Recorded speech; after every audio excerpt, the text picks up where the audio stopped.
Ahí está. Esperen que tengo más chicos.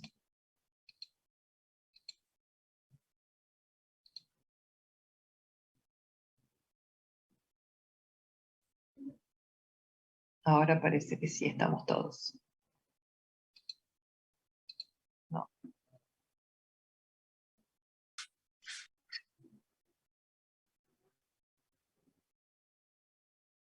Bueno, supongo que ahora después me aparecerán cartelitos.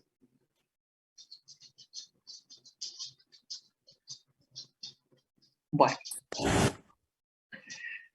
Bueno, ¿lo pueden ver bien? Sí.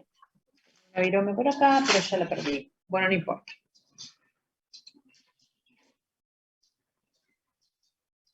Siguen entrando chicos. No los quiero dejar. Bueno, primero vamos a ir viendo la definición de enfermedad renal crónica. Ahora, vieron que siempre decíamos insuficiencia renal aguda versus insuficiencia renal crónica. Ahora es como que se está dejando el uso de insuficiencia renal crónica y estamos usando un poco más el término de enfermedad renal crónica, bueno, para no confundir tanto.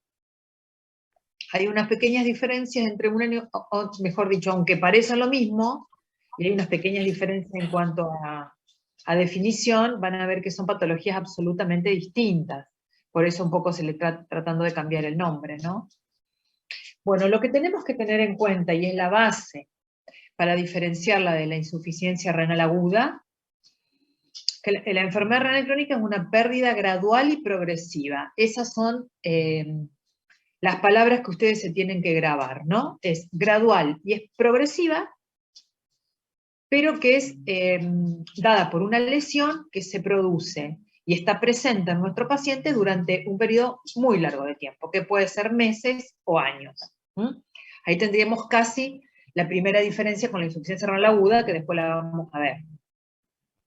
Entonces, la podemos definir como esto que les decía yo, la pérdida progresiva y gradual del filtrado glomerular que está causado por una anoxa que está presente durante mucho tiempo con nuestro paciente, por lo general meses o años. Y también tenemos que tener en cuenta cuando no conocemos al paciente, esa cronicidad bien establecida cuando nosotros lo conocemos al paciente con una alteración de la función renal y vemos que ese número que tiene la creatinina, ese valor de creatinina, se mantiene estable durante 2 semanas y ese paciente no está oligúrico, repito, ante un paciente desconocido, podemos con eso sospechar que es una enfermedad renal crónica. ¿Se entiende? ¿Sí? Sí, sí. Bueno, eso les hablo cuando el paciente no lo conocemos y ingresa, supónganse, a internación con 3 de creatinina. Bueno, también lo podemos definir como un filtrado menor de 60 mililitros. Tenemos que tener en cuenta que, bueno, recuerden que el valor normal de filtrado glomerular, no sé si se acuerdan, es de 80 a 120. Cuando tenemos menos de 60 ya tenemos que hablar de una enfermedad renal crónica. O bien, otra manera de que la podríamos definir o descubrir sería por la presencia de anormalidades en el riñón cuando hacemos una biopsia renal. Por ejemplo, viene una paciente a nuestro servicio derivada, supónganse, por proteinuria, con una creatinina de 1,80, y no sabemos si esa creatinina de 1,80 es por una insuficiencia renal aguda o una insuficiencia renal crónica. Nosotros la biopsiamos y nos dan lesiones de cronicidad en la biopsia. Bueno, ahí ya podemos saber que ese 1,80 de creatinina es por enfermedad renal crónica. Y otra cosa importante para distinguirla sobre todo, porque es a veces un problema distinguir si el paciente es una enfermedad renal aguda o una enfermedad renal crónica. Entonces tenemos que pensar que si tenemos 3 meses o mínimamente 3 meses de alteración de la función renal o disminución del filtrado, lo podríamos catalogar como crónico. Miren, yo si hago tiempo para el viernes, les armo de un paciente que ingresó anoche. al hospital para ver cómo lo podemos estudiar. Acá en cuanto a las diferencias de aguda y crónica. Bueno, ahora bien, ¿cómo calculamos el filtrado glomerular con nuestros pacientes? Hay montones y montones de fórmulas que han ido cambiando porque han ido avanzando durante el tiempo, se ha usado Cochrane, Figol, bueno. Ahora actualmente estamos usando la ecuación de CKD-EPI, que es la última que ustedes van a ver ahí. Cuando no tenemos muchas posibilidades de hacerlo, podemos hacer el MDRD. El MDRD tenemos dos maneras de calcularlo. Tenemos un formato simple, que es con 4 variables. Las 4 variables son sexo, edad, raza y creatinina. Y el completo con 6 variables usa también la albúmina y el BUM. Y bueno, y últimamente se desarrolló la fórmula de CKD-EPI, que ha mostrado que es un poquito más precisa, ¿no?, que las anteriores. Bueno, esto es como para que lo tengan en cuenta, que no podemos hacerlo si no tenemos, estas dos, ¿no?, la que más usamos ahora, no las podemos hacer si no tenemos una calculadora de filtrado glomerular, porque fíjense los cálculos que hay que hacer. Por ejemplo, la creatinina elevada a menos 1.154, entonces vienen programitas, que todos los tenemos en nuestro celular, donde uno le pone la edad, el valor de creatinina, el sexo y la raza. Bueno, y si hacemos el de las ser variables, le agregamos también el BUM y la albúmina. Por lo general, cuando calculamos MDRD, calculamos el simplificado, porque ustedes saben que en muy pocos laboratorios nos informan BUM, siempre nos informan urea. Entonces por ahí es más difícil calcularlo. Y bueno, la única que podemos calcular si no tenemos ese programita es el Cochrane Gold, que es 140 menos edad por peso, dividido 72 por creatinina, y ese resultado se multiplica por 0,85 en la mujer. Eso ante una necesidad que no tengan el celular a mano, pero ya estamos usando MDRD con 6 variables, o MDRD6, como se le dice, o el CKD-EPI. Esto ya quedó bastante en el olvido. Esto era el famoso UP. Se hacía la fórmula urinaria sobre plasmática, ¿no? Entonces, creatinina urinaria sobre creatinina plasmática por diuresis sobre 1440. Eso ya no lo usamos más. Bueno, estos son los estadios, de acuerdo a las normas CADIGO esto se cambió en el año 2012, ya hace unos cuantos años, pero por ahora sigue así. Antes clasificábamos la enfermedad renal crónica únicamente de acuerdo al filtrado glomerular. Entonces teníamos menos de 60, entre 45 y 60, o 40 y 60, creo que era la fórmula más vieja, qué sé yo, pero no se tenía en cuenta, por ejemplo, la proteinuria o la microalbuminuria.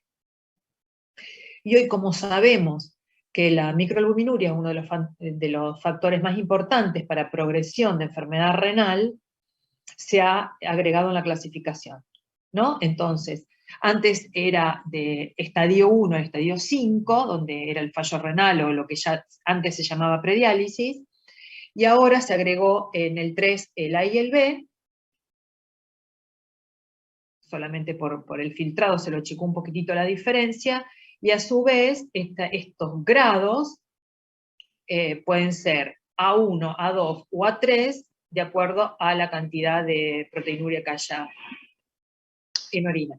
Y de acuerdo ahí ustedes ven los colores, de acuerdo a donde caiga nuestro paciente, que le hagamos el cálculo, va a tener mayor o menor riesgo. Ustedes fíjense la cantidad de rojo que hay, ¿no?, en relación a los otros colores.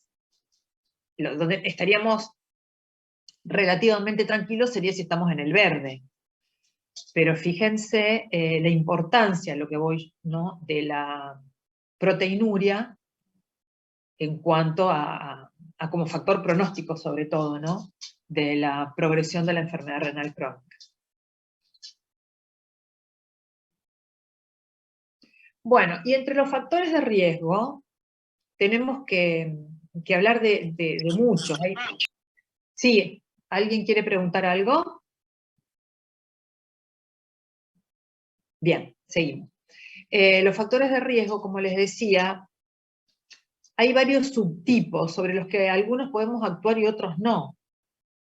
Entonces, acá se los repartí un poquito. Por supuesto que les puse los más importantes, ¿no? Por un lado tenemos factores de susceptibilidad a enfermedad renal. O sea, con eso vamos a tener más posibilidades de tener daño renal en el transcurso de nuestra vida. Bueno, por supuesto la edad avanzada, ustedes recuerden que los riñones envejecen con nosotros, entonces tienen nuestra misma edad. Y no es lo mismo un cálculo, un filtrado glomerular en una persona de 20, 25 que en una persona de 80. La historia familiar de enfermedad renal crónica hace que tengamos más posibilidad de daño renal en nuestra vida. Masa renal disminuida, eso solamente porque las nefronas remanentes van a tener que trabajar más, van a terminar haciendo un hiperfiltrado. Y ese hiperfiltrado es uno de los principales factores, ¿no?, después de la progresión. Masa renal disminuida sería un paciente monorreno congénito, una hipoplasia renal. Bueno, acá entraría la prematurez también, porque vieron que la prematurez está relacionada con algunas cuestiones de daño renal. Bueno, bajo peso al nacer también, esto es por lo mismo de la masa renal disminuida, la hipertensión arterial, por supuesto, la diabetes, la obesidad, y el nivel socioeconómico bajo, bueno, como en todas las patologías. Ahora vamos a tener también factores que inician, ¿no?, directamente el daño renal. Entonces, vamos a tener un daño renal, o posiblemente un daño renal, porque tenemos estos factores que lo inicien, más allá de los factores de riesgo de susceptibilidad que tengamos previo, que son todas las enfermedades que afectan directa o indirectamente a los riñones. Las autoinmunes, las sistémicas, las glomerulopatías, la poliquistosis renal, infecciones urinarias a repetición, litiasis, bueno, por supuesto los fármacos nefrotóxicos, las obstrucciones, y acá también va a entrar la hipertensión y la diabetes, porque saben que afecta directamente a los riñones. Pero también tenemos otros factores, que son los factores de progresión, que son los que van a empeorar y van a acelerar la evolución de nuestro paciente a una enfermedad renal crónica terminal o a diálisis, o a la necesidad de trasplante, ¿no? De acuerdo a cómo lo veamos. Y estos son uno de los factores más importantes donde nosotros tenemos que actuar, por lo menos, si no podemos detener la progresión, hacerla lo más lento posible. Y esos factores, y fíjense que a la cabeza va la proteinuria persistente, la hipertensión arterial mal controlada, la diabetes mal controlada, bueno, tabaquismo, dislipemia, por supuesto como en toda patología, la anemia. La anemia es un factor de morbimortalidad en el paciente renal crónico, tenemos que tener en cuenta. Bueno, una enfermedad cardiovascular asociada, los pacientes renales, la mayoría tiene alguna enfermedad cardiovascular asociada, ya vamos a ver bien por qué. Y la obesidad, porque bueno, la obesidad produce ese hiperfiltrado que en varias patologías está descrito como la primera lesión. Y después tenemos factores que solamente nos interesan cuando estamos en el estadio final de la enfermedad renal crónica, lo que sería el grado 5 o estadio 5. Es cuando el paciente ya está en diálisis o ya está con un tratamiento sustitutivo renal, pero que si nosotros no actuamos sobre esos factores, aumenta muchísimo la morbimortalidad de nuestro paciente. La dosis baja de diálisis sería una mala diálisis, para decirlo de otra manera. Nosotros calculamos la dosis de diálisis adecuada para cada paciente con una formulita que se llama KTB. La K es el coeficiente de ultrafiltración del filtro, o sea, la K la va a dar el filtro que usemos con nuestro paciente. El T es el tiempo de diálisis, las diálisis por lo general son de 4 horas efectivas, como la máquina, bueno, cada tanto va haciendo unos cortecitos para testearse y demás, se le programan en el reloj de la máquina unas 4 horas 15, unas 4 horas 20, por supuesto que cuanto mayor tiempo de diálisis mejor, pero bueno, es difícil a los pacientes convencerlos de que estén 5 o 6 horas de diálisis, entendible. Les decía, el coeficiente de ultrafiltración del filtro, el tiempo y el volumen. El volumen se calcula por una fórmula. Entonces, cuando el paciente está en diálisis o en diálisis peritoneal, hay que hacerle estos cálculos de KTB para ver si le estamos entregando al paciente o indicando al paciente una dosis de diálisis adecuada. Para hemodiálisis el valor que nos tendría que dar el KTB es de 1.4 para arriba. Bueno, el acceso vascular para la diálisis, el paciente con un acceso vascular temporal, o sea, un catéter por lo general, tiene mayor morbimortalidad. ¿Por qué? Porque los pacientes se infectan y se tapan. Entonces, una infección de un catéter es casi una endocarditis, porque es una infección endovascular, y los pacientes se mueren. Y además, cada catéter o cada acceso vascular temporal hace que lesione esa vena donde va el catéter, y bueno, puede producir estenosis venosa con ahí la dificultad para hacer un acceso vascular definitivo como si fuera una fístula. Bueno, como les dije hoy, la anemia es un factor de morbimortalidad en el paciente renal, la hipoalbuminemia también, o sea, mayor anemia y mayor hipoalbuminemia, mayor morbimortalidad. Y eso está escrito y está descrito que la derivación tardía en nefrología se manifiesta con un aumento de la morbimortalidad de ese paciente que se derivó tardíamente. ¿Por qué? Porque los pacientes que ingresan tardíamente a diálisis, por lo general ingresan sin acceso vascular definitivo, con anemia severa, con hipoalbuminemia severa, con un trastorno severo también del metabolismo fosfocálcico por ahí, con un hiperparatiroidismo secundario también grave. Entonces ahí es muy difícil que ese paciente pueda evolucionar bien. En cambio, si el paciente es derivado en tiempo y forma a nefrología, por lo general el metabolismo fosfocálcico se resuelve, la anemia se la trata, se hace el acceso vascular con tiempo y el paciente ingresa a diálisis en el momento oportuno, no como si fuera una urgencia dialítica. ¿Cómo vamos hasta ahí? Bien, bien. ¿Bien? Muy bien. En cuanto a la clínica. Bueno, ustedes tienen que saber, chicos, que mayormente la enfermedad renal crónica es asintomática. Y por eso se han hecho tantas campañas de concientización y, bueno, se inventó el Día Mundial del Riñón, como para que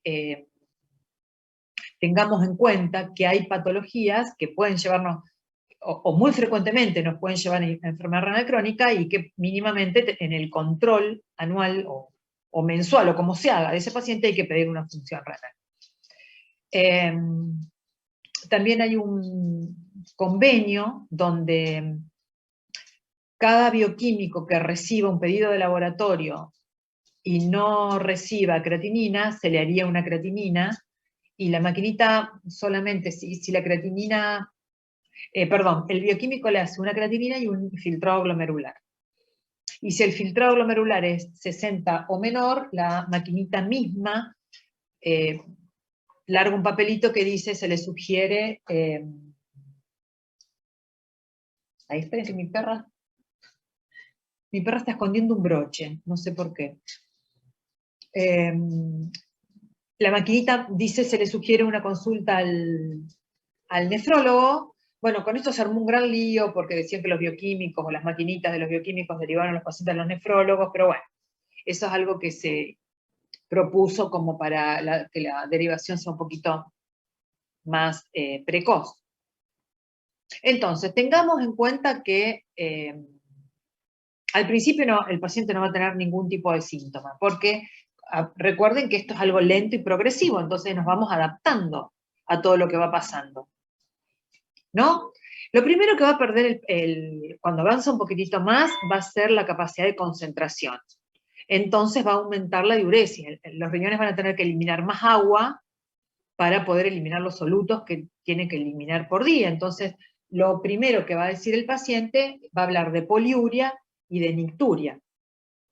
Ahora, ustedes tienen que saber que la poliuria y la nicturia está un poco infravalorada, porque sobre todo, por ejemplo, si son hombres, le echan la culpa a la próstata.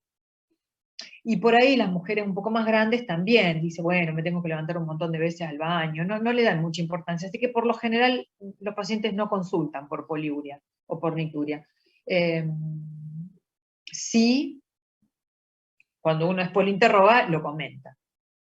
Ahora bien, recién cuando está el filtrado cayó por debajo entre el 30 y 40 mililitros minuto, recién ahí aparecen algunos síntomas que por ahí le pueden hacer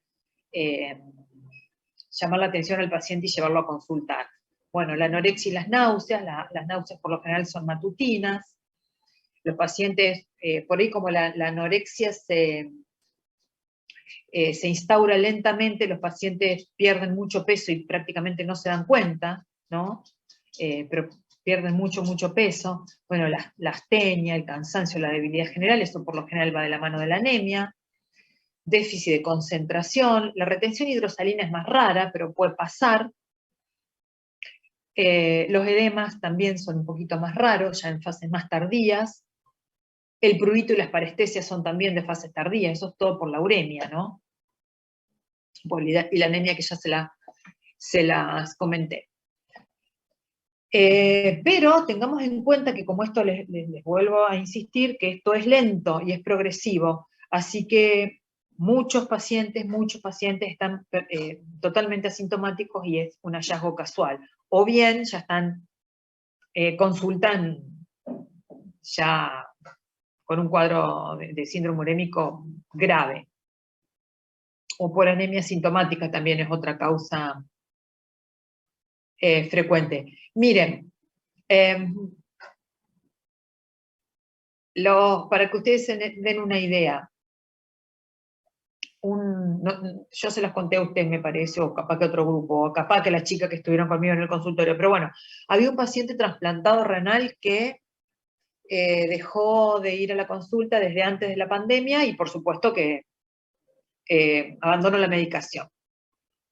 Y volvió al consultorio hace poco con, imagínense, desde fines del 2019, sin tomar la medicación.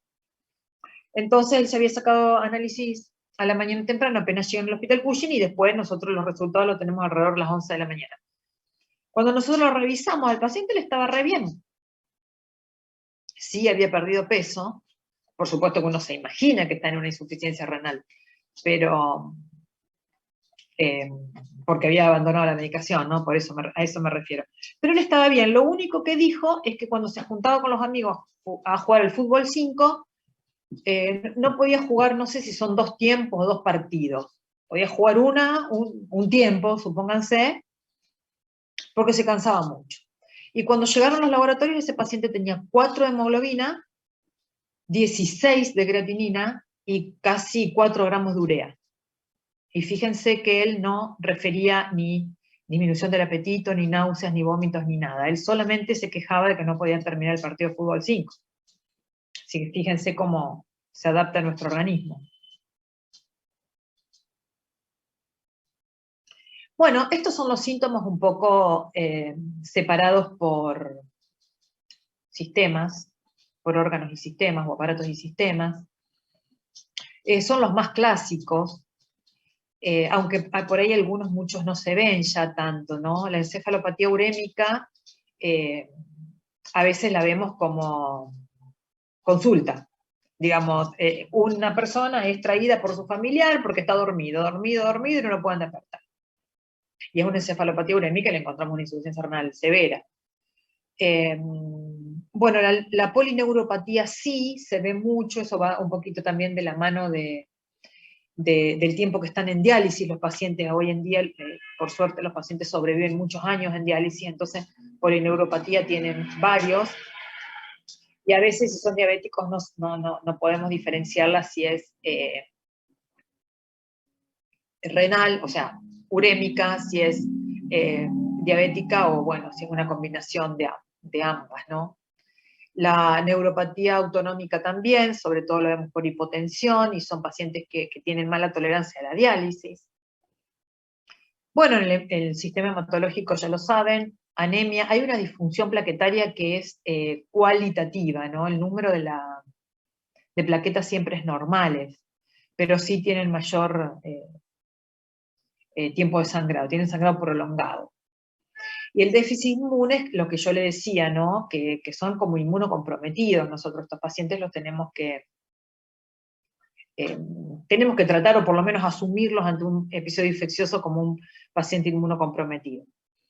Bueno, el sistema cardiovascular, la hipertensión, la insuficiencia cardíaca, la cardiopatía isquémica es muy frecuente. Estos pacientes, los pacientes en diálisis se mueren por trastornos cardiovasculares. También tiene mucho que ver la calcificación vascular, que tiene mayor predisposición. Bueno, la anorexia, la náusea y los vómitos del aparato digestivo, eso por lo general es cuando están urémicos, pero una vez que el paciente ingresa a diálisis eso ya desaparece, lo mismo que el prurito. Los dolores óseos, bueno, los dolores óseos pueden ir de la mano de un hiperparatiroidismo, así que bueno, eso se verá si son urémicos, ceden, si es hiperparatiroidismo tenemos que hacer el tratamiento. El sistema endocrino no son, si bien tienen sobre todo tendencia a la hiperglucemia y la hiperinsulinemia, no consultan los pacientes, ni son muy llamativos, ni producen grandes problemas. Y de los trastornos hidroelectrolíticos, sí, la hiperfosfatemia y la hipocalcemia son los clásicos, eso va a ir produciendo el hiperparatiroidismo secundario.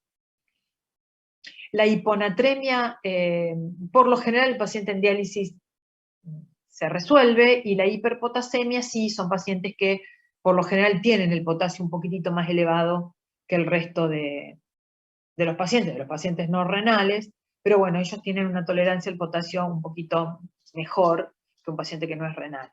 O sea, que un paciente renal crónico, sobre todo en diálisis, que tenga un laboratorio de 5,5, 6 de potasio, no es raro, me refiero, y no les trae ningún trastorno, por lo general, el electrocardiograma. Y la acidosis metabólica, bueno, el paciente renal convive con una acidosis metabólica leve, que no le trae ninguna otra complicación.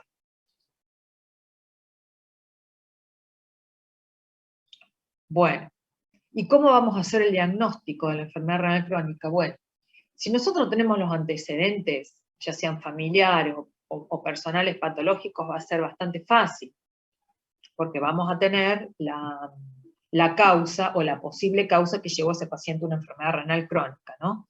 De todas maneras, hay que preguntarle sobre enfermedades crónicas, fármacos, toma crónica de fármacos o durante mucho tiempo, y los antecedentes familiares de alguna enfermedad renal. Recuerden que hay enfermedades que son hereditarias.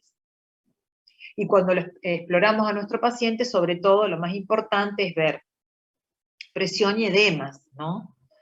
Bueno, y de acuerdo a la edad del paciente vamos a revisar algunas otras cosas. Por ejemplo, los que hagan pediatría tienen que revisarle las orejas. Ustedes saben que las malformaciones renales a veces van de la mano con malformaciones del pabellón auricular. Bueno, y también secundariamente fondo de ojo, un examen cardiovascular completo, si es un hipertenso, por ejemplo. Bueno, por supuesto que también tacto rectal en los pacientes, sobre todo añosos, porque muchas veces la causa de la enfermedad renal crónica es una uropatía obstructiva. Y bueno, y el laboratorio, vamos a tener un laboratorio que le vamos a pedir a todos los pacientes renales o con sospecha de enfermedad renal, por un lado, y por el otro, laboratorios para tratar de acercarnos a la etiología, porque muchas veces no la conocemos a la etiología. Pero un laboratorio de base sería, por supuesto, el hemograma con plaquetas, urea, creatinina, metabolismo fosfocálcico, o sea, calcio, fósforo y PTH, ácido base, por supuesto, el perfil de hierro, porque por lo general estos pacientes tienen una anemia secundaria al déficit de eritropoyetina. Entonces el tratamiento de la anemia sería darle eritropoyetina. Pero resulta que si nosotros le damos eritropoyetina y tenemos bajo los depósitos de hierro, esa eritropoyetina no nos va a servir. Entonces, bueno, se le pide el perfil de hierro con ferremia, transferrina, saturación y ferritina. El paciente renal que va a usar eritropoyetina necesitamos una ferritina alta, de aproximadamente 500, 550, mucho más alta que lo normal, digamos, ¿no? Y bueno, también la orina completa y el sedimento, que siempre nos da muchísima información. Y otro examen u otro estudio que tenemos que pedir de base es la ecografía renal, ¿no? Porque esto va a ser casi diagnóstica, ¿no? Cuando nosotros encontremos riñones disminuidos de tamaño, hiperecogénicos, bueno, ya prácticamente le ponemos el sello de enfermedad renal crónica. A veces nos quedan dudas, y bueno, tenemos que pedir algunas otras cosas, pero una ecografía renal compatible con enfermedad renal crónica, ya no buscamos más, ¿no? ¿Cuáles serían los casos donde los riñones podrían no estar disminuidos de tamaño? Bueno, en la poliquistosis, pero la poliquistosis es tonto que la pongamos acá porque le vamos a ver los quistes, lógicamente. La amiloidosis tiene riñones grandes por lo general, y la diabetes. La diabetes en el primer estadio tiene riñones, en la fase hiperfiltrado, sobre todo los riñones están humedados de tamaño. Después vuelven a disminuir, entonces por ahí encontramos riñones que están, digamos, 11 centímetros, no tan disminuidos de tamaño, pero en realidad ya se vienen achicando.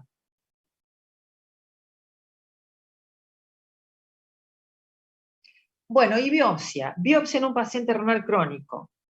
Es discutido. Tenemos que tener en cuenta que es un procedimiento invasivo, que puede tener complicaciones, cada día son más raras, pero bueno, puede pasar lo de las complicaciones, y que cuando los riñones están disminuyendo de tamaño, tenemos que pensar que eso va a tener mucha fibrosis, y no nos va a servir para nada. O sea, el patólogo nos va a decir que está fibrosado, y nos va a hacer, o sea, ¿esto qué nos va a decir? Que es enfermedad renal crónica, pero no nos va a dar mucha información de la etiología de la patología. Y otra cosa que no sé si la anoté acá, que está descrito también que con riñones disminuidos de tamaño, por supuesto que es mucho más difícil llegar a punzarlo, y que con creatininas mayores a 3 el riesgo de hemorragia es mucho más grande, ¿no? Entonces, por eso tenemos que evaluar costo-beneficio en cuanto a la biopsia renal en un renal crónico. Bueno, ¿y cómo lo manejamos? Nosotros tenemos que, de acuerdo al estadio de la enfermedad renal crónica, ¿no? Pero bueno, básicamente a todos le indicamos una dieta hiposódica, hipoproteica, baja en fósforo y baja en potasio. Yo particularmente, si son los primeros estadios donde el metabolismo fosfocálcico no está alterado, y yo al paciente lo controlo, el calcio está bien, el fósforo está bien, y la PTH está bien, por ahí no la hago baja en fósforo, ¿no? Porque ya a los pacientes le tenemos que restringir un montón de cosas. Por lo general es un paciente que es diabético, entonces tiene todas las restricciones de la dieta de la diabetes. Después le sacamos la sal, o por lo general es hipertenso, bueno, restricción de sal. También le sacamos las proteínas, le bajamos las proteínas, vieron que acá se come mucha carne, entonces vos le sacás la carne y los pacientes no saben qué comer, y encima son diabéticos. Entonces, ¿qué le voy a decir? ¿Qué tiene mucho fósforo? Sobre todo los lácteos, y las bebidas gaseosas, sobre todo la Coca-Cola, las colas. Bueno, no le restrinjo lácteos, la verdad. Después, si yo veo que empieza a aumentar un poquito el fósforo, ahí sí. Pero al principio no. Por eso esto va a depender del estadio de la enfermedad renal crónica. Por supuesto que lo más importante tal vez es controlar la enfermedad de base. O sea, si es hipertenso tiene que tener controles estrictos de presión, y si es diabético la glucemia tiene que estar más que normal, porque con eso vamos a disminuir la velocidad de progresión de esa enfermedad renal crónica. Bueno, controlar los niveles de hidratación, que no se nos deshidrate el paciente, sobre todo si es un abuelito, porque va a empeorar la función renal, pero que tampoco se nos sobrecargue, ¿no? Por ahí, por algún motivo, el paciente deja de orinar lo que está acostumbrado a orinar y se sobrecarga un poquitito. Bueno, control y tratamiento precoz de la anemia. Como les contaba, la anemia por lo general se trata con eritropoyetina, que se hace subcutánea, o sea, se puede hacer 1, 2 o 3 veces por semana. Las unidades de acuerdo a la necesidad, ¿no? Por lo general usamos 4.000 unidades 2 veces por semana, más o menos para no pincharlo tanto. Pero bueno, en el momento que decidamos darle la eritropoyetina o estemos por darle la eritropoyetina, lo ideal sería controlar la ferritina y en todo caso hacer aportes de hierro para en el momento que le demos ferritina, la eritropoyetina, tenga una ferritina alta para que pueda usar ese hierro de depósito para formar los glóbulos rojos. Bueno, por supuesto evitar los nefrotóxicos, por supuesto. En caso de cualquier otra patología, tenemos que pensar que tenemos que adecuar cualquier fármaco que le demos, sobre todo los antibióticos, a su función renal. Podemos hacerlo o disminuyendo la dosis, por ejemplo, el antibiótico, o aumentando el tiempo de interdosis. Y bueno, y ya vacunarlo contra la gripe, con la hepatitis B, por supuesto, gripe y neumococo, eso ya desde inicio, porque recuerden que no tienen tanta respuesta estos pacientes por ser inmunocomprometidos. La hepatitis B hay que hacerle las 3 dosis, por lo general se hace dosis doble, el paciente renal porque no responden con la cantidad de anticuerpos como respondemos los no renales. Se considera protector para ellos mayor a 10 de títulos de anticuerpos. Antes se la consideraba mayor a 50, pero se bajó a 10. Y sobre todo cuando el paciente está en diálisis hay que controlarle los anticuerpos y bueno, revacunarlos, ¿no? Bueno, hay unos ciertos planes de vacunación. Una vez que cumplimos esos planes de vacunación, con 2 dosis completas y refuerzo, bueno, se le considera no respondedor, que hay porcentaje importante de no respondedores en diálisis y no se lo vacuna más. Bueno, entonces, resumiendo, las medidas generales son esas. Esperen un momento, chicos.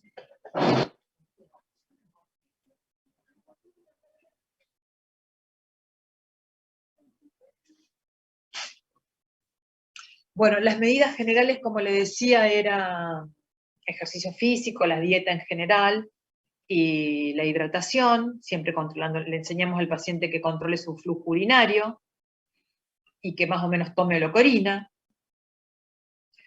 Y, como les decía, la dieta, más o menos 0,8 gramos de proteína por kilo por día, con restricción de sal. Y bueno, la carga ácida, el calcio, el fósforo y el potasio, eso de acuerdo, como les decía yo, al estadio de la enfermedad renal crónica.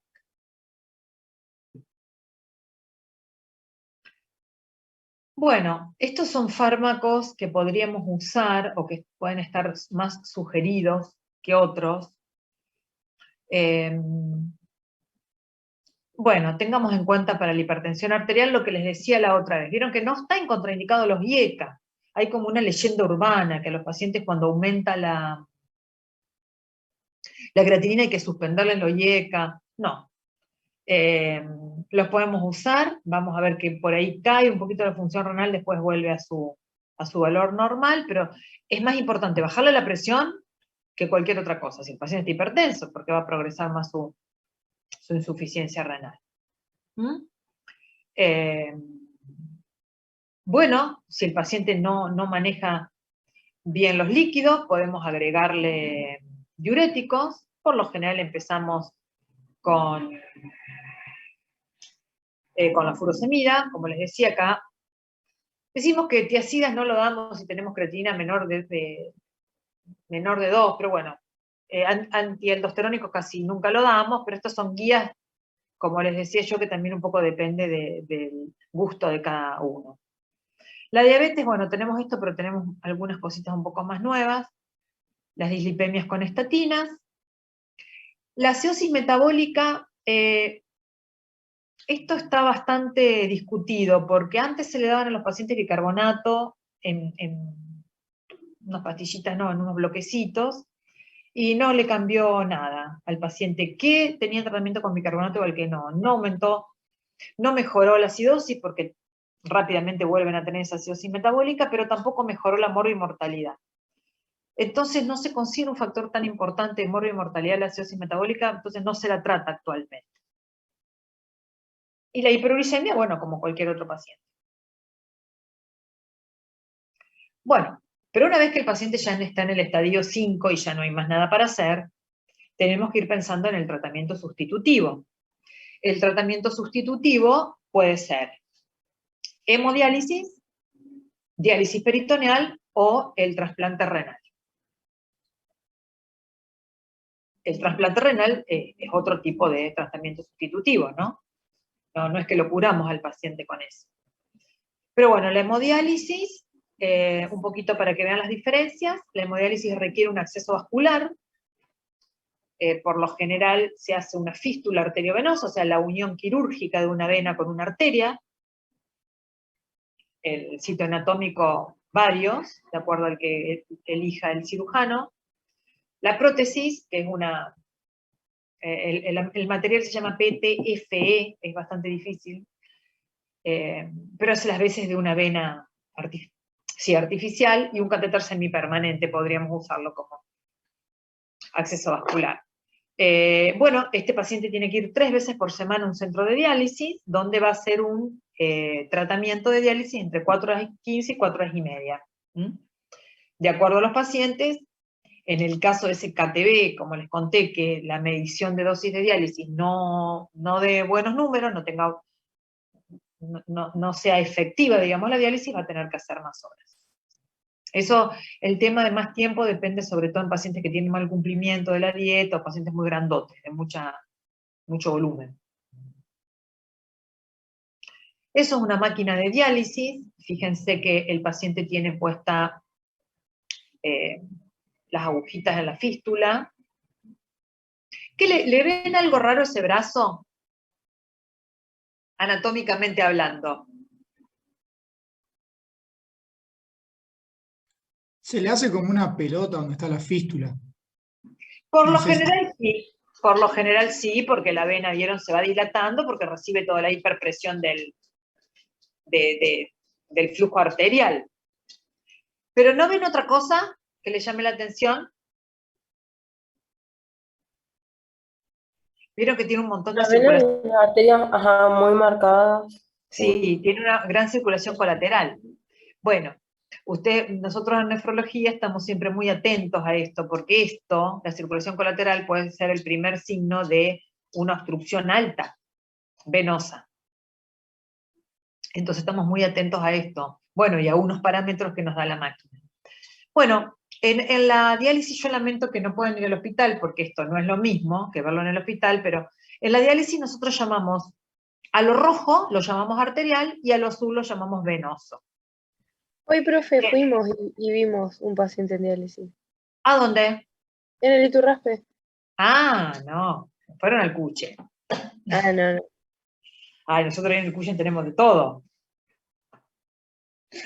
Bueno, igualmente está bueno para que la conozcan un poco mejor, entonces van a entender un poco mejor de lo que hablo. Arterial no quiere decir que esté en una arteria esa aguja. Arterial es lo que sale del cuerpo y venoso es lo que le ponemos, lo que vuelve. Entonces, básicamente, la sangre sale por acá, la saca esta bomba. Esta es una bomba que va a girar a una determinada velocidad, que por lo general se lo damos nosotros. De ahí va a ir al filtro, que el filtro está acá, no se ve bien. Acá se va a limpiar la sangre, del filtro va a salir, va a ir a la bureta trapa burbujas, y de ahí va a volver a nuestro paciente, en un circuito cerrado. Acá tengo un esquema, como les decía yo, la bomba va a sacar la sangre de nuestro paciente, por lo que nosotros llamaríamos arterial. Todo lo que vamos a ver de este lado de la aguja va a ser rojo. Entonces va a dar la vueltita, va a llegar a un lugar donde se pariniza el circuito, de ahí va a ir al filtro. El filtro usted imagínense el filtro como un manojo de pajitas para tomar gaseosa.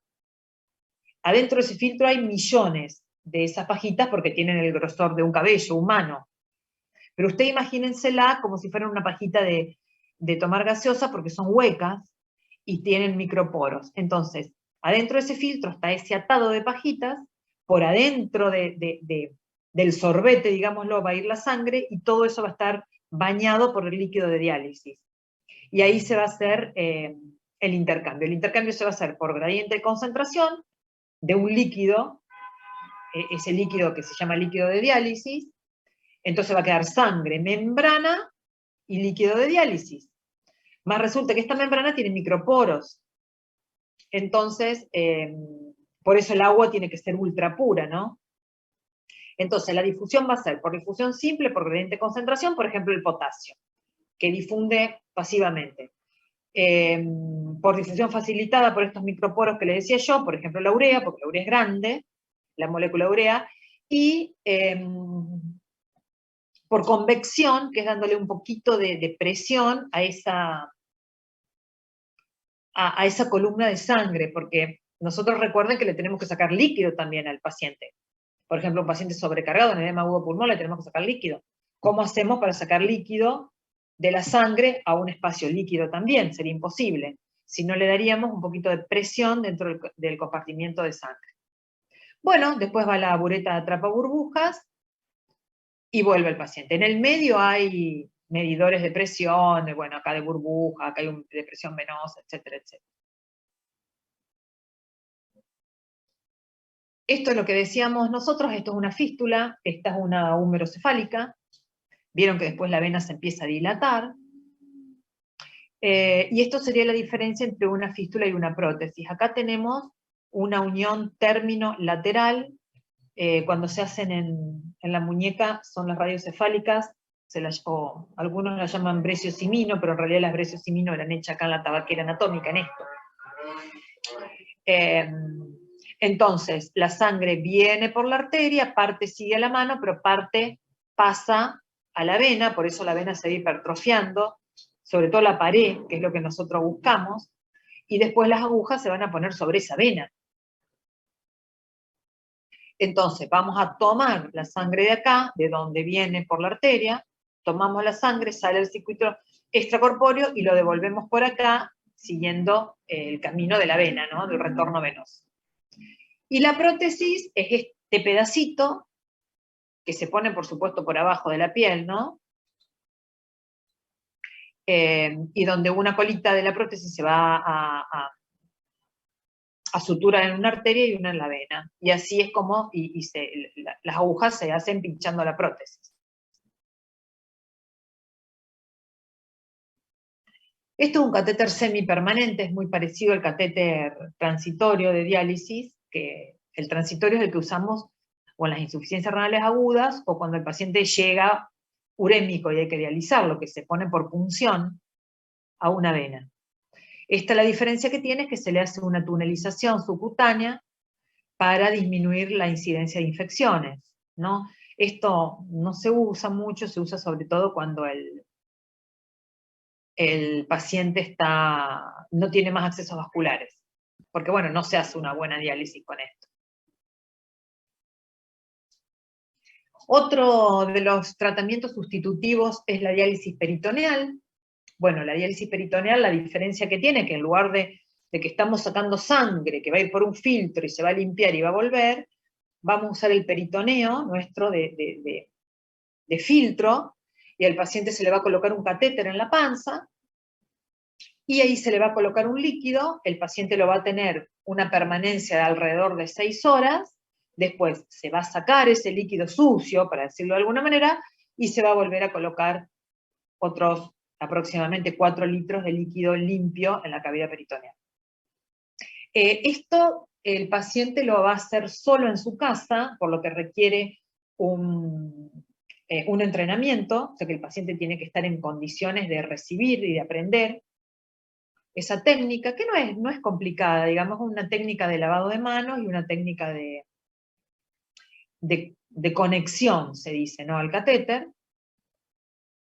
Y se pide también unas condiciones básicas de higiene y un espacio físico en su domicilio, o sea, un lugar donde él va a hacer el cambio, que sea un lugar donde se pueda lavar el piso, que no tenga, qué sé yo, cortinas de tela porque acumulan polvo, que pueda cerrar las puertas para en el momento que está haciéndose los cambios que no entre y salga gente ahí, para no contaminarse, porque, a ver, la complicación más frecuente de la diálisis peritoneal es la peritonitis. Y cada episodio de peritonitis hace que perdamos superficie del peritoneo para hacer el intercambio. Entonces, mayor cantidad de peritonitis, más pérdida o más rápido se pierde el peritoneo, y no sería lo ideal. También hay una máquina que se llama cicladora, donde la cicladora hace los cambios solito, se lo programamos y ella los hace solo, pero bueno, por lo general no es para cualquier paciente. Por mi experiencia funciona sobre todo con pacientes jóvenes y chiquitos, menuditos, sobre todo mujeres. Por lo general los pacientes tienen que hacer un cambio manual extra a la mañana porque ese famoso KTB que les contaba yo no les da como dosis correcta de diálisis. Esto sería la técnica de diálisis. Se coloca un catéter que va a ir al fondo del saco de Douglas. Hay distintos sistemas, pero bueno, por lo general esto es un sistema cerrado donde viene una bolsa con el líquido conectada a una especie de relojito y también conectada a una bolsa vacía.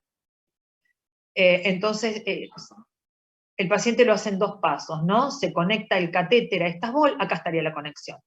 Conecta el catéter a las bolsas, abre el relojito, es como ¿vieron las fichas de la guía? Abre el relojito, entonces va a pasar todo este líquido que tiene en el peritoneo, va a pasar a la bolsa vacía, que es el drenaje, que siempre le decimos que la tenga colgando o que la tire directamente al piso. Porque ahí le enseñamos que el líquido de diálisis tiene que ser transparente y él puede ver el piso al revés, o sea, a través de la bolsa. Porque si no estaríamos hablando de infección, ¿no? Y una vez que sale todo este líquido, vuelve a girar el relojito, y que sería esta, ¿no? Esta bolsa que está llena hace que ingrese todo el líquido a la panza, porque el paciente lo desconecta y se va. Queda en permanencia en la panza, por lo general, 6 horas. Lo que está en rojo oscuro, recuerden, es el peritoneo, así que imagínense, miren la capacidad o la superficie de filtro que tenemos nosotros, ¿no? Este es el catéter más usado, se llama de colita de cerdo, y así es como le queda en la panza al paciente. Se pone por lo general de la línea láter umbilical hacia abajo. Entonces el paciente después cierra, acá le pone un taponcito, por lo general con un antiséptico, y sigue su vida normal. Y esta es una cicladora, esta es una máquina que el paciente se lo lleva a su dormitorio. Acá arriba, sobre la balancita, se van a poner todas las bolsas en línea,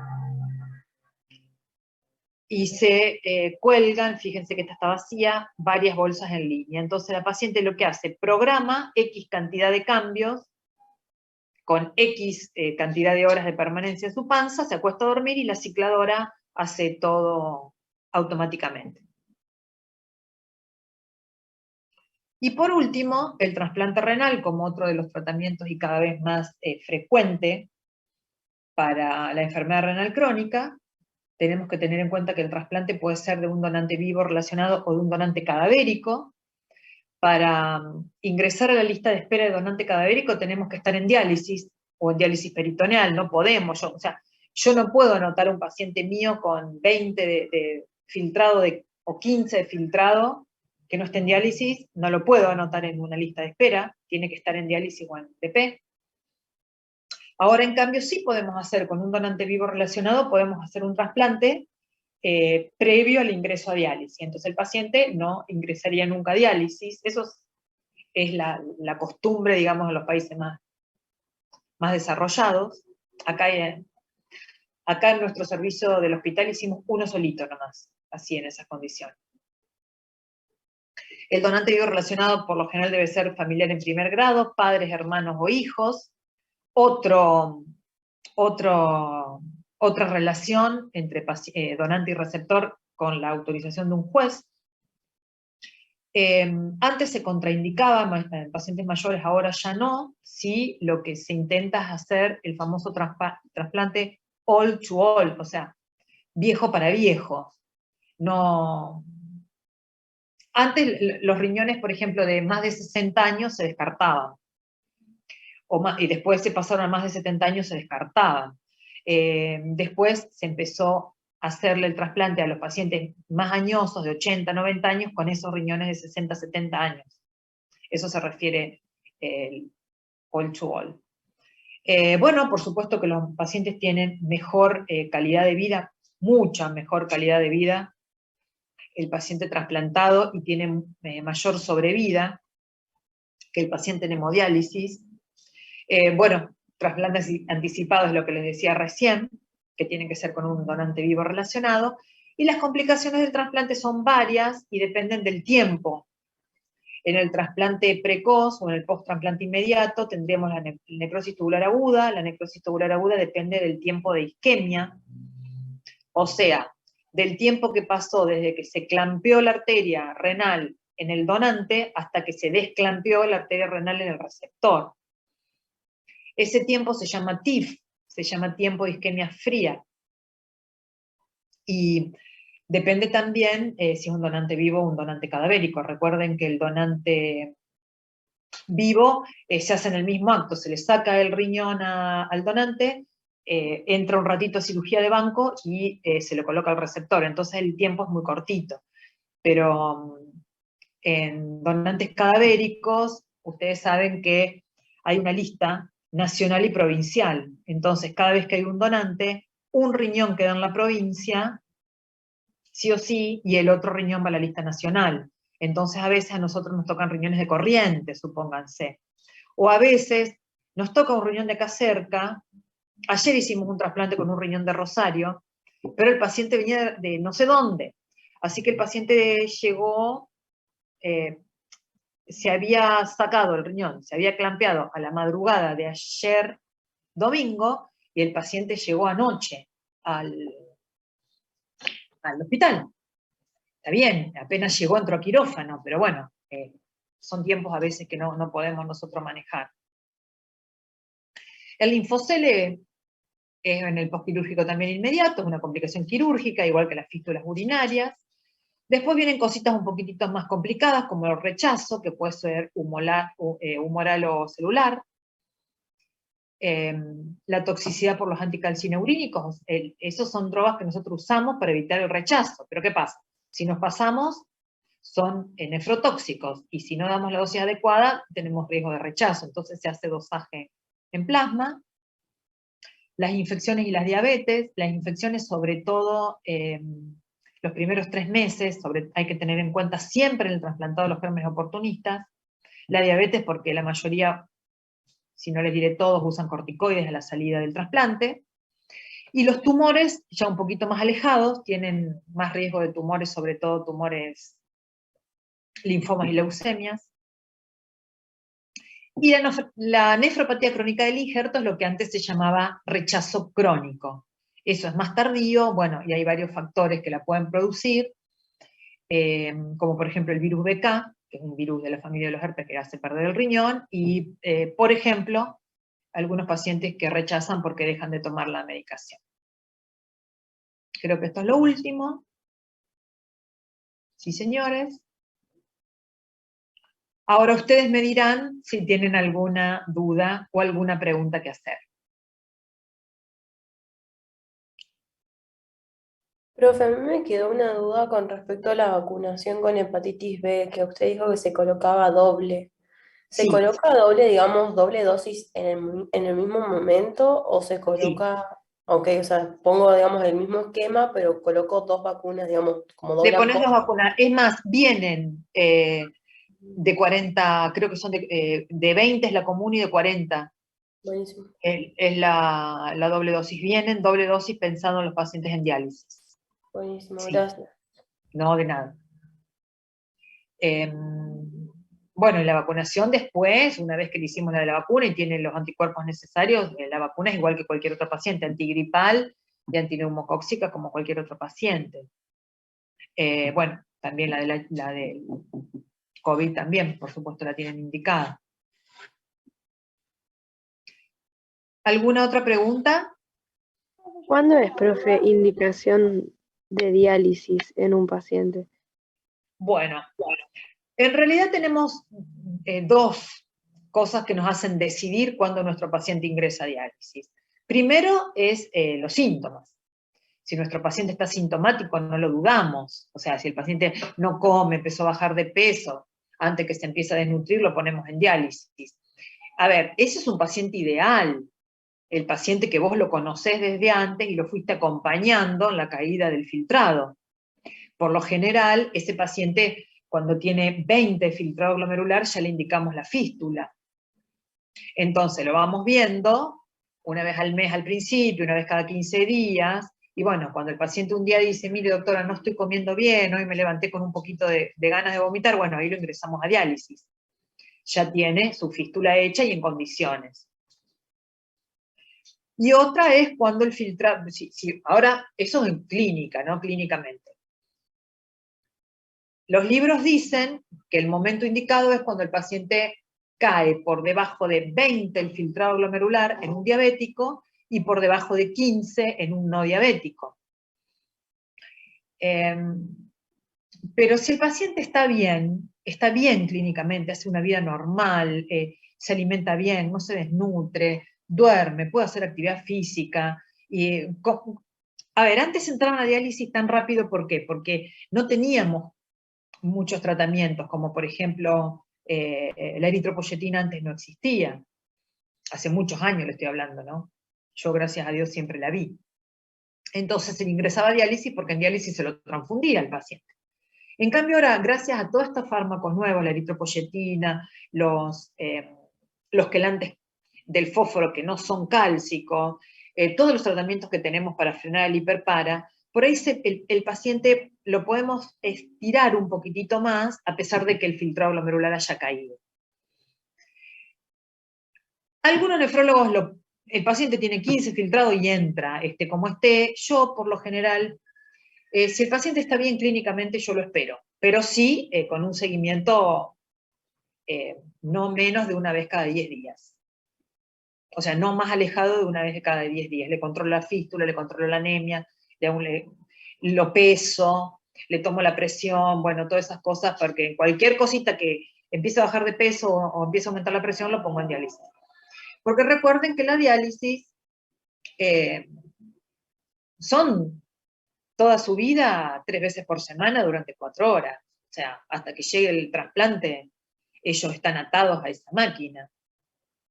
Entonces a mí me parece que si yo le puedo estirar, aunque sea 2 o 3 o 4 meses, es mucho.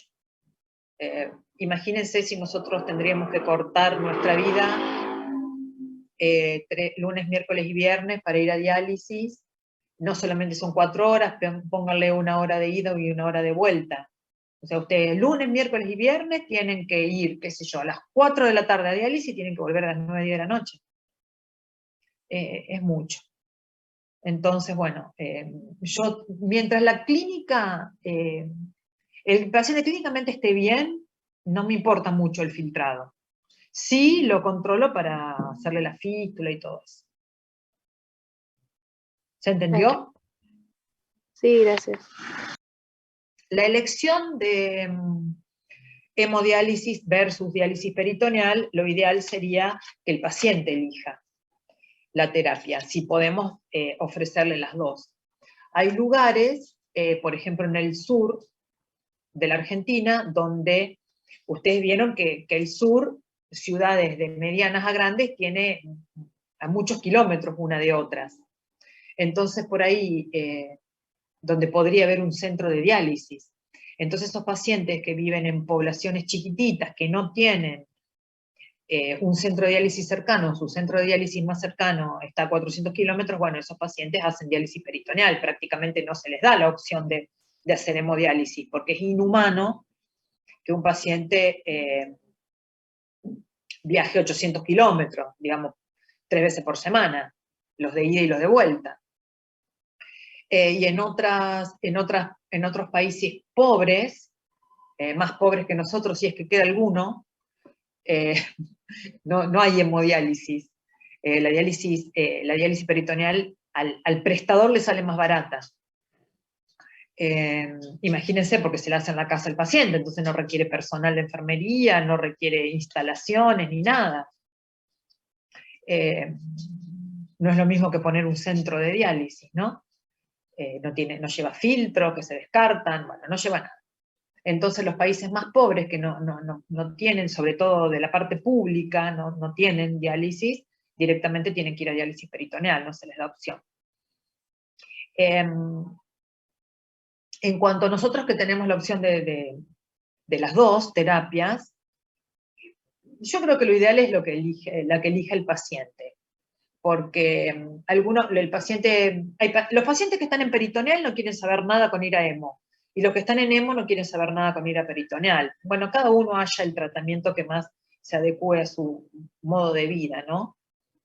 Los que van a hemodiálisis prefieren pasar más horas, pero solamente 3 veces por semana, y no hacerse cargo un poco de su enfermedad, sino que su enfermedad esté en manos de otras personas y que esté controlado por médicos 3 veces por semana. En cambio, el que está haciendo diálisis peritoneal dice, no, mira, yo no quiero salir de mi casa, yo me hago todo en mi casa tranquilita y cualquier cosa lo llamo. Bueno, eso de acuerdo a la personalidad y sobre todo a las actividades del paciente. Y bueno, y el trasplante hoy en día, como les digo yo, es de todos los días. Antes había un trasplante, no sé, cada tanto. Y nosotros que solamente trasplantamos los pacientes sin obra social. O sea, nosotros no estamos trasplantando toda la gente. Estamos trasplantando los pacientes sin obra social, tenemos muy seguido. No sé, les tendría que decir qué número llevamos en el año, pero no me lo acuerdo. Se los digo la próxima. Profe, ¿qué líquido se usa para la diálisis peritoneal? ¿Cómo? ¿Qué líquido se usa para la diálisis peritoneal? Bueno, son unos líquidos que tienen de todo un poco. Lo importante de los líquidos es hacer el intercambio sobre todo los solutos que no puede eliminar los riñones, y el intercambio de agua. Entonces, en la diálisis es muy fácil, pero en la diálisis peritoneal son líquidos que tienen algo de sodio, la concentración de sodio por lo general es la misma que la del plasma, o un poquito menor, para que descienda un poquito el sodio plasmático. Tienen potasio bajo, por lo general es entre 2,5 y 3,5, más de eso no tienen, entonces el paciente está algo hiperpotasémico, lo va a bajar. Lo que pasa es que es distinto, porque, a ver, el paciente tiene ese líquido permanentemente en la panza, el intercambio se está haciendo permanentemente, no es como en la diálisis que vos te lo haces durante 4 horas el lunes y hasta el miércoles no te lo haces más. Y sí, lo que hay que tener en cuenta es que usa la glucosa como como agente osmótico, ahí está, para atraer el líquido. O sea, son líquidos ricos en glucosa. Entonces, esa glucosa que vos tenés en el peritoneo va a atraer líquido de los capilares, y ahí vas a poder ultrafiltrar. Entonces vos vas a poner 4 litros y vas a sacar 4 litros 300, suponte. Te ultrafiltraste 300 centímetros cúbicos. Vienen en 3 tipos de distinta concentración. ¿Qué es lo más importante? La glucosa, en realidad, en el líquido peritoneal. En 3 tipos de concentración de glucosa. A cuanta mayor concentración de glucosa en el líquido, más poder de ultrafiltración, o sea, de atraer líquido hacia el peritoneo y poder eliminarlo. Lo que pasa es que la glucosa también es un poquito agresiva para el peritoneo. Entonces, no se recomienda usar líquidos altos en glucosa. Hay de concentraciones 1.4, de 2,5 y de 4.5. Algunas fábricas lo hacen de 4.3. Entonces, si vos tenés un paciente muy sobrecargado, podés hacerle 2 o 3 cambios con 4 de glucosa, que va a traer un montón de líquido. Si lo vas a dejar poquito tiempo, entonces en ese poquito tiempo, ponele, se lo vas a dejar 2 horas o 3, vas a traer un montón de líquido y ahí le vas a sacar. Pero lo ideal, después de que es tener las concentraciones de 1.2, 1.4. Porque la glucosa, como les decía yo, irrita el peritoneo y produce fibrosis peritoneal. Y otra cosa que, bueno, que si a un paciente diabético le va a subir la glucemia, así que hay que adecuarle el tratamiento. ¿Sí? ¿Algo más? Sí, gracias. ¿Alguna otra duda, chicos? Miren, renales crónicos van a ver y van a ver en todos lados y van a ver un montón. Mucho